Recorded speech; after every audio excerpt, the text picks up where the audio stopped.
सूचक वाक्य, यानी ऐसे सभी सेंटेंस इंपरेटिव कहलाएंगे, ऐसे सभी सेंटेंस जो है इंपरेटिव सेंटेंस कहलाएंगे जिनमें आदेश, विनती, कॉम्बिनेशन से आदेश, विनती, सलाह, मनाही, यानी आदेश देने की बात कही जाए, विनती की जाए, सलाह किया जाए या मना किया जाए या निवेदन किया जाए, तो ऐसे सभी सेंटेंस को क्या कहलाएगा, क्या कहा जाएगा, इंपरेटिव सेंटेंस, आज्ञासूचक वाक्य कहलाएंगे। ठीक, दूसरी बात क्या है कि अगर कोई भी सेंटेंस इंपरेटिव सेंटेंस होगा तो उसकी जब पहचान देखो कैसे होगी, किसी भी इंपरेटिव सेंटेंस की जो शुरुआत होती है वो हमेशा सबसे पहले किससे होगी, मेन वर्ब से होती है ना। इंपरेटिव सेंटेंस की शुरुआत किससे होती है, मेन वर्ब से होती है, यानी फर्स्ट से होती है। और इंपरेटिव सेंटेंस में सब्जेक्ट आपको नजर नहीं आएगा, लेकिन मान लीजिए अगर आपको कोई सब्जेक्ट लगाना है तो सब्जेक्ट हमेशा क्या होगा, यू होता है। ठीक, सब्जेक्ट हमेशा उसमें क्या होता है, यू होता है। और यू के होने की पॉसिबिलिटी कैसी है, जैसे यू होने की पॉसिबिलिटी ये है, मान लीजिए अगर आप किसी को कोई आदेश दे रहे हैं, ठीक, या आदेश दे रहे हैं या उससे कुछ निवेदन कर रहे हैं, तो हम आपको क्या कहेंगे, या तो हम आपको क्या कहेंगे, तुम कहेंगे, या तो हम क्या कहेंगे आप। और दोनों ही किस केस, दोनों ही का केस क्या है, चाहे नॉमिनेटिव केस में देखो और चाहे ऑब्जेक्टिव केस में देखो। नॉमिनेटिव केस को हम लोग क्या करते हैं, नॉमिनेटिव केस अगर ये होगा तो नॉमिनेटिव केस में भी यू का मतलब तुम होता है, और ऑब्जेक्टिव केस की स्पेलिंग यू होती है, इसका मतलब यू तुम होता है।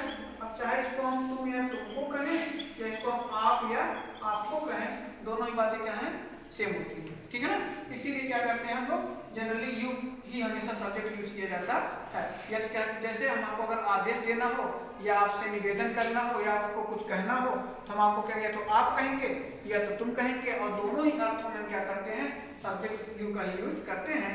इसलिए इंपरेटिव सेंटेंस में क्या हमेशा सब्जेक्ट होता ही नहीं है, अगर सब्जेक्ट कोई लगता है तो क्या लगता है, यू।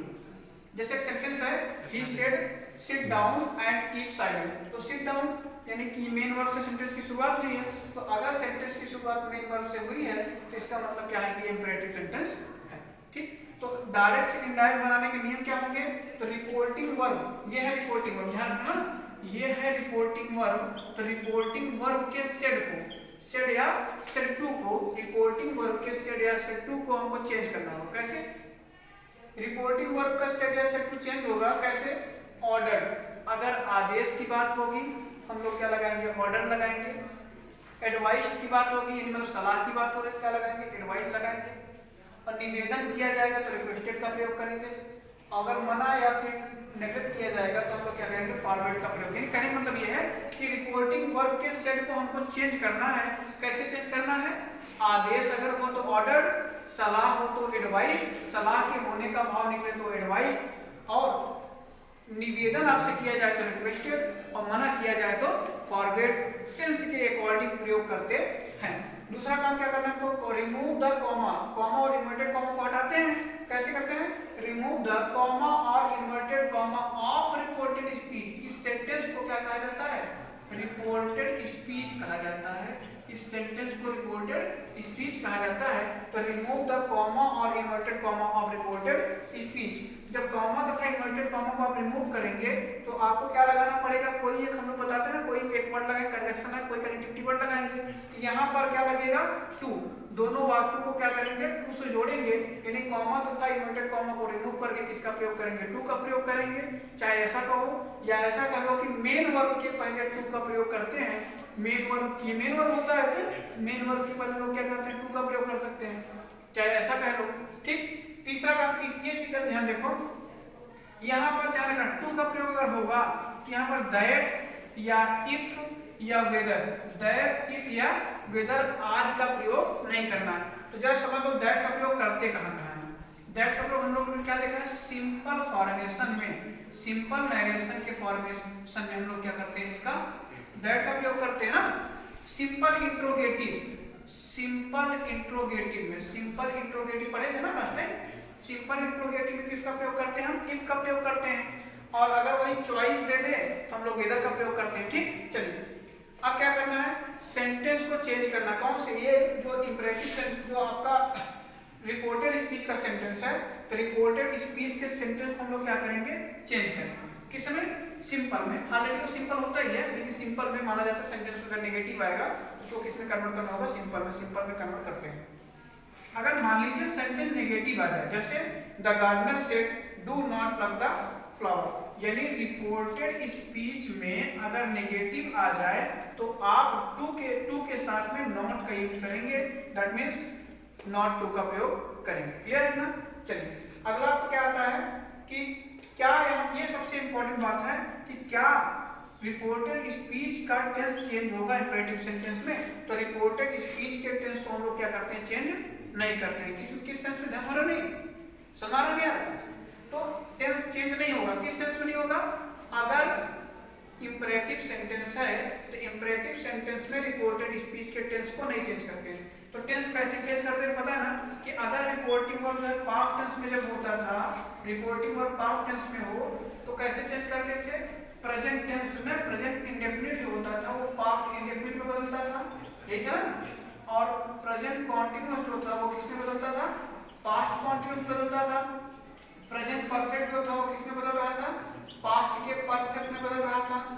और प्रेजेंट परफेक्ट कॉन्टिन्यूअस किसमें बदल रहा था? पास्ट के परफेक्ट कॉन्टिन्यूअस टेंस में। और पास्ट इंडेफिनिट किसमें बदले थे हम लोग? पास्ट इंडेफिनिट बदलेगा पास्ट परफेक्ट में, और पास्ट कॉन्टिन्यूअस बदलता था पास्ट परफेक्ट कॉन्टिन्यूअस में। और उसके बाद जब फ्यूचर टेंस आता था, फ्यूचर आता था आपका, तो फ्यूचर में विल को शैल में, मे को माइट में, है ना? इस तरह से उसको चेंज कर देते थे।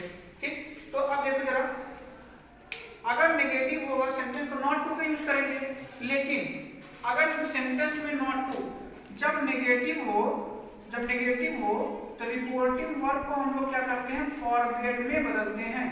अगर सेंटेंस नेगेटिव हो तो रिपोर्टिंग वर्ब को फॉरवर्ड में बदलेंगे। और कैसे पहचानेंगे कि सेंटेंस नेगेटिव में रिपोर्टेड स्पीच का? तो उसमें क्या लगा रहता है? नॉट लगा होगा या नेवर लगा होगा। ठीक, नॉट या नेवर वर्ड या नो, ये सारे वर्ड लगे होंगे। इसका मतलब वो नेगेटिव सेंटेंस है। कौन सा? Reported speech.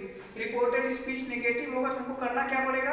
हमारे पास दो कैटेगरी है, या तो हम रिपोर्टिंग वर्ब को चेंज करें इसमें फॉरवर्ड में ना, या तो हम क्या करें? रिपोर्टिंग वर्ब को फॉरवर्ड में चेंज करें, या हम लोग क्या करें?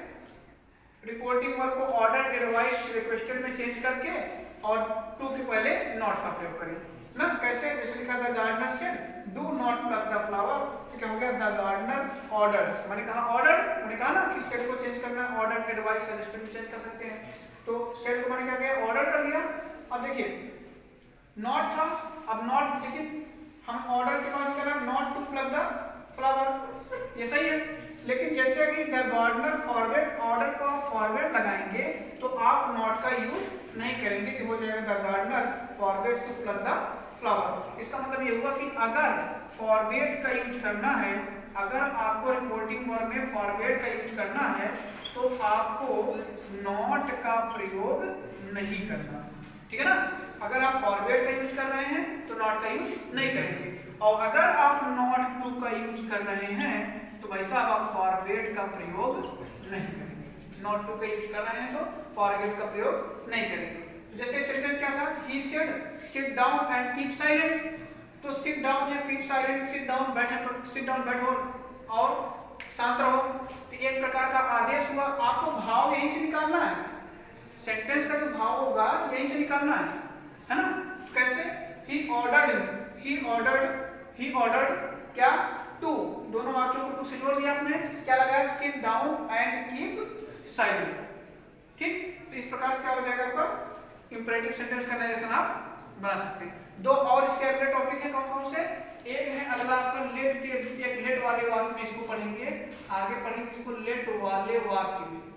लेट वाले वाक्य में, लेट वाले वाक्य जब पढ़ेंगे तो उसकी दो कैटेगरी होगी। पहले क्या? लेट के बाद जब कोई अदर ऑब्जेक्ट आएगा, और लेट के बाद जब अस आएगा। इसको बेहतरीन समझे रहो, अगर आप इसको बेहतर समझे रहेंगे तो ये दोनों आपको आसानी से समझ आ जाएंगे, क्योंकि ये दोनों इसी के पार्ट हैं। लेट के बाद जब अदर ऑब्जेक्ट आए और लेट के बाद अस आए तब। ठीक, कोई क्वेश्चन पूछना है इसमें किसी को?